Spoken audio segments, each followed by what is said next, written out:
মে দিবস, অধিকার আদায়ের রক্ত ঝরা সেই মহাকাব্য। সময়টা ছিল 1886। শিকাগোর হে মার্কেট, বাতাসে তখন বারুদের গন্ধ আর শ্রমিকের ঘামের স্নিগ্ধ ঘ্রাণ। প্রতিদিন 12 ঘন্টা নয়, দাবি ছিল মাত্র 8 ঘন্টা কাজের।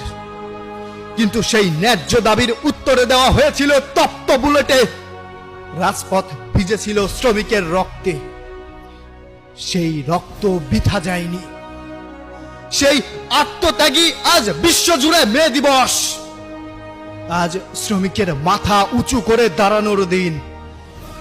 এই মে দিবসে আমি কথা বলতে চাই আমার বাংলার সেই সব মানুষদেরকে নিয়ে, যাদের হাতের ছোঁয়ায় আজ বাংলাদেশের বিশ্বের বুকে মাথা উঁচু করে দাঁড়ানোর সম্মান পেয়েছে।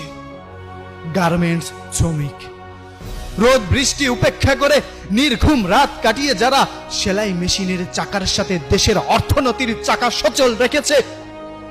আমাদের পোশাক আজ বিদেশের মাটিতে বাংলাদেশের পতাকা উড়াচ্ছে। এটা সম্ভব হয়েছে ওই কোটি শ্রমিকের ত্যাগে।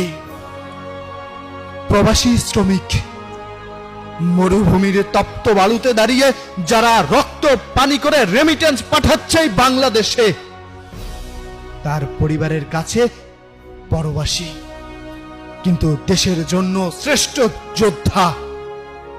নির্মাণ ও কৃষি শ্রমিক, তপ্ত রোদে পুড়ে যারা উঁচু দালান গড়ছেন কিংবা কাদা মাটিতে সোনার ফসল ফলাচ্ছেন, আপনারাই এই দেশের প্রকৃত স্থপতি। জেগে ওঠার আহ্বান রানা প্লাজা থেকে তাজরিন ফ্যাশন। আমরা বারবার হারিয়েছি আমাদের ভাই বোনদেরকে। মনে পড়ে যায় সেই দিনগুলোর যেদিন রানা প্লাজা ধ্বংসের জন্য কত শত মানুষ তার প্রিয় মানুষদেরকে হারালো, কত শত মানুষ তাদের জীবন ত্যাগ করলো। কিন্তু আমরা থামিনি। মনে রাখবেন, মালিকের মুনাফা আর অট্টালিকার প্রতিটা ইট আমাদের ঘামে ভেজা। তাই আজ মে দিবস উপলক্ষে শপথ হোক, সবাই একসাথে বজ্র কণ্ঠে কণ্ঠ তুলে বলুক, শোষণ মুক্ত সমাজ চাই, ন্যায্য মজুরি আর নিরাপদ কর্মস্থল চাই।